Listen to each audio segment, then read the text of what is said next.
और मिट्टी पड़ी हुई है। वैसे तो गुफा में काफी अंधेरा था, लेकिन हल्की हल्की रोशनी में उन्हें घर के इस्तेमाल की कुछ चीजें, मिट्टी का चूल्हा, कुछ टूटे फूटे बर्तन, चटाई और कुछ बिस्तर दिखाई दे रहा था। ये देखकर भूपेश कहता है, लगता है पेड़ की जड़ों में ये जगह किसी ने दुनिया से छुपकर रहने के लिए तैयार की है। लेकिन यहाँ कोई अभी नहीं है।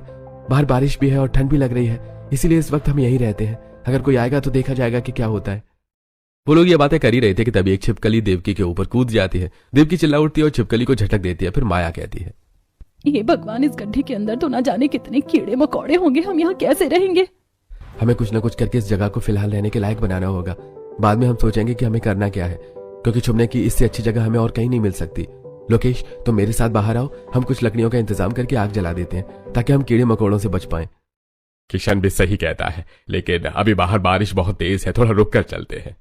थोड़ी देर बाद जब बारिश कम होती है तो वो लोग बाहर निकलते हैं और जंगल से कुछ लकड़ियां इकट्ठा करते हैं। साथ में कुछ पत्थर भी उठाते हैं और गुफा के अंदर जाकर वो बारीक लकड़ियों को जोड़कर दो पत्थरों को उनके बीच में रगड़ते हैं, जिससे लकड़ियों में आग लग जाती है। फिर लोकेश मशाल बनाकर 2-3 जगह जला देता है, जिससे गुफा में रोशनी हो जाती है और साथ ही सारे कीड़े मकोड़े भी भाग जाते हैं। फिर देवकी कहती है, हे भगवान, यहाँ तो चारों तरफ इतनी मिट्टी, धूल, कंकड़ पत्थर है, इंसानों के रहने के लायक तो ये जगह है ही नहीं।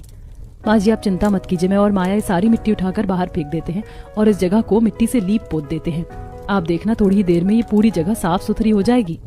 फिर नंदिता और माया पहले तो सारी मिट्टी उठाकर बाहर फेंकते हैं। तब तक किशन और लोकेश एक डंडे में पत्ते बांधकर जाले साफ करते हैं। भूपेश बाहर से कुछ छींद और केले के पत्ते तोड़ कर ले आते हैं। छींद के पत्तों को जोड़कर वो झाड़ू बनाता है और केले के पत्तों से वो कुछ चटाइयां तैयार करता है। फिर नंदिता और माया पूरे घर में झाड़ू लगाती हैं। फिर वो देखती हैं कि वहां कुछ बर्तन रखे हुए हैं, साथ में एक मिट्टी का चूल्हा भी बना हुआ है जो कि टूट गया है। नंदिता बाहर जाकर मिट्टी लाती है और उस चूल्हे में मिट्टी लगाकर उसे ठीक करती है, और माया उन सभी बर्तनों को इकट्ठा कर लेती है और उन्हें मिट्टी से ही साफ करके रखती है। साथ ही कुछ वहां बर्नी में मिर्च, मसाले, तेल और नमक भी रखा हुआ था, लेकिन खाने के लिए कोई भी राशन नहीं था। इसीलिए वो पूरी रसोई अच्छी तरह जमाने के बाद अपनी सास से कहती है, माँ जी, रसोई तो हमने जमा ली, लेकिन राशन नहीं है, इसीलिए खाना नहीं बन पाएगा।